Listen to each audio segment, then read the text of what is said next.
Assalamualaikum warahmatullahi wabarakatuh. Alhamdulillahilladzi anara qulubal mu'minin binuri kitabihil mubin wa ja'alahu shifaa'an wa rahmatan lima fi suduril mu'minin.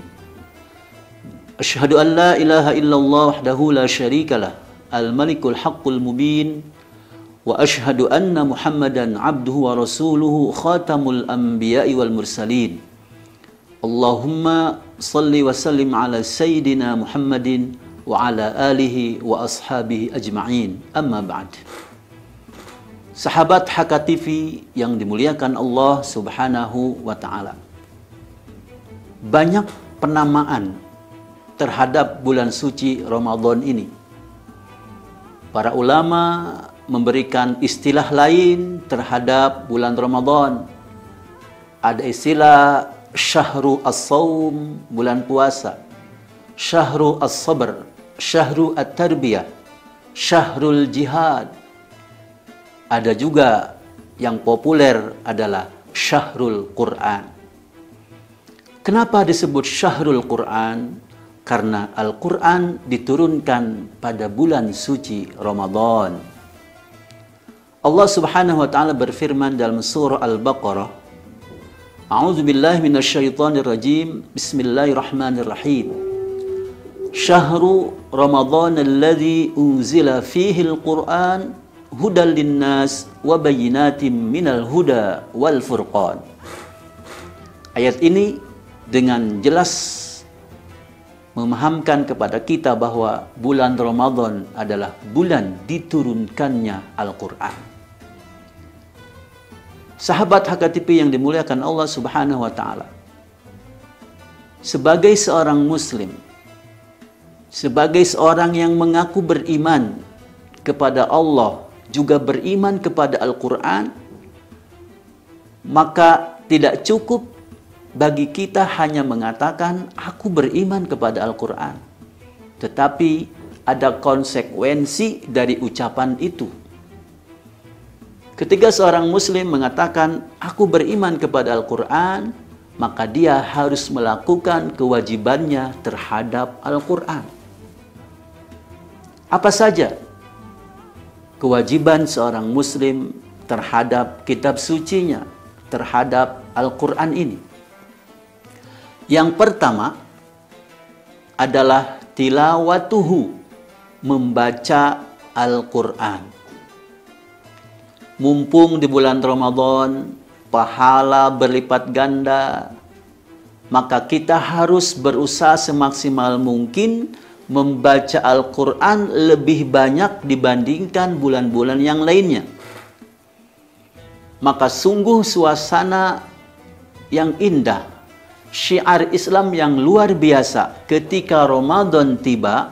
Banyak acara-acara tadarrus Al-Quran di masjid, di musola, setelah salat tarawih, sebelum maghrib, kaum muslimin tadarrus setiap hari supaya bisa menghatamkan Al-Quran selama bulan suci Ramadan. Belum lagi di rumah-rumah kaum muslimin sering terdengar orang tua, suami, istri, anak-anak semuanya berusaha membaca Al-Quran. Karena memang kewajiban kita terhadap Al-Quran adalah harus membacanya. Sahabat HKTV yang dimuliakan Allah Subhanahu wa taala. Banyak sekali keutamaan bagi orang-orang yang membaca Al-Quran.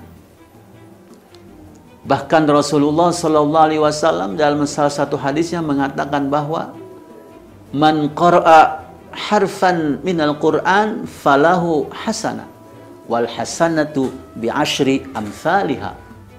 La aqulu alif lam mim harfun walakin alifun harfun wa lamun harfun wa mimun harfun. Bahwa barang siapa membaca Al-Quran, maka dia akan mendapatkan satu kebaikan. Dan satu kebaikan itu berlipat menjadi 10 kebaikan. Aku tidak mengatakan alif lam mim itu satu huruf. Aku tidak mengatakan itu. Tetapi alif satu huruf, lam satu huruf, dan mim satu huruf. Jadi ketika seorang muslim baru membaca alif lam mim, dia telah mendapatkan 10 kali 3, berarti 30 pahala, 30 kebaikan dari Allah Subhanahu wa ta'ala. Apalagi itu dilakukannya di bulan Ramadan, bulan yang Allah lipat gandakan pahala amal soleh kita. Maka satu huruf bisa lebih dari 10, bisa berlipat ganda, bahkan ila adhafin katsira, sampai tak terhitung. Karenanya Ramadan syahrul Quran ini harus kita manfaatkan semaksimal mungkin untuk terus memperbanyak membaca Al-Quran. Ada yang punya target 1 bulan khatam 1 kali selama Ramadan, boleh 2 kali, 3 kali, 4 kali, 5 kali, 6 kali, dan seterusnya. Bahkan para sahabat, salafus saleh, para ulama, di antara mereka ada yang berpuluh-puluh kali menghatamkan Al-Quran. Bahkan Imam Syafi'i sampai setiap hari bisa khatam Al-Quran.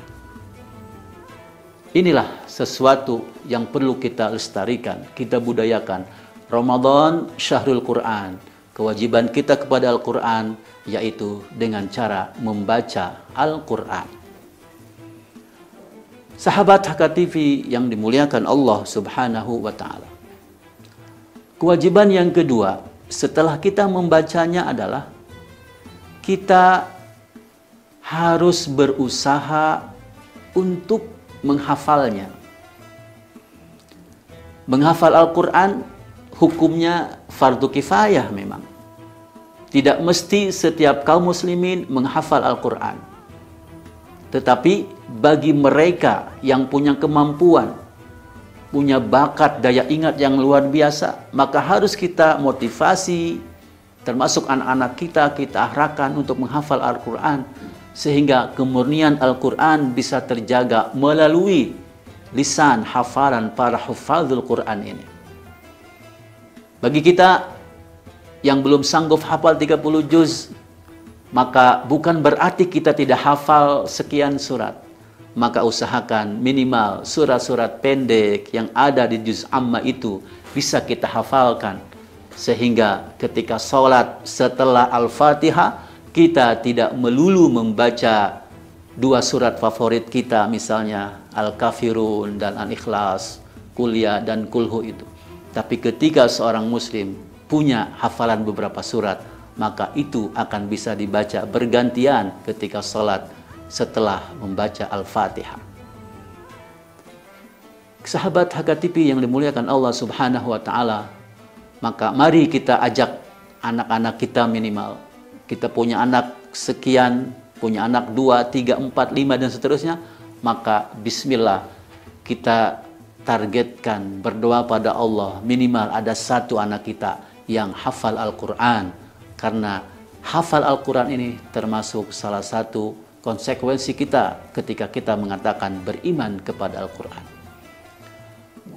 Sahabat HKTV yang dimuliakan Allah Subhanahu wa ta'ala, kemudian yang ketiga, setelah kita membaca, setelah kita menghafal, maka yang ketiga kita berusaha untuk memahaminya. Memahami Al-Quran dengan cara membaca terjemahnya bagi yang belum menguasai bahasa Arab. Dengan membaca tafsir-tafsirnya, dengan mengikuti kajian-kajian tafsir, dengan mengikuti pembelajaran Al-Quran, tafsir Al-Quran, supaya kita bisa memahaminya. Karena ketika kita bisa memahami, maka kita akan menambah ilmu, mendapatkan tambahan wawasan ilmu dari Al-Quran. Dan itu sangat bermanfaat buat kehidupan kita.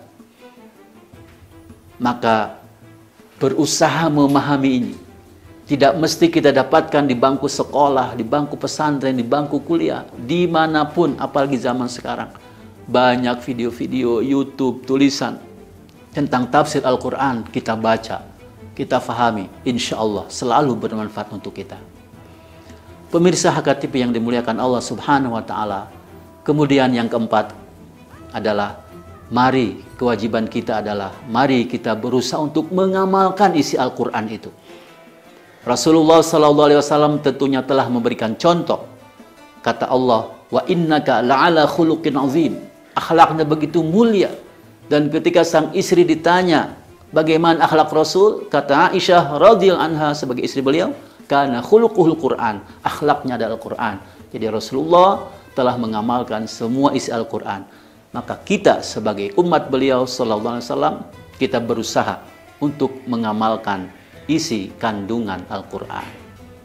Dan yang kelima, kewajiban kita adalah mendakwakan Al-Quran, membumikan Al-Quran, mengajak orang cinta kepada Al-Quran. Kita ajarkan Al-Quran kepada generasi kita supaya Al-Quran ini terus terjaga, terus dipelajari, terus bisa benar-benar menjadi petunjuk bagi manusia di dunia ini. Pemirsa HKTV yang dimuliakan Allah Subhanahu wa taala, demikian 5 kewajiban kita terhadap Al-Quran. Demikian apa yang harus kita lakukan kepada Al-Quran ketika kita sudah mengatakan aku beriman kepada Al-Quran. Membacanya, menghafalnya, memahaminya, mengamalkannya, dan mendakwakannya, membumikannya, mengajarkannya, dan juga mengajak orang-orang untuk terus beramal sesuai dengan petunjuk Al-Quran. Demikian, semoga bermanfaat. Mohon maaf, hasbunallah ni'mal wakil, ni'mal maula wa ni'man nasir. Wassalamualaikum warahmatullahi wabarakatuh.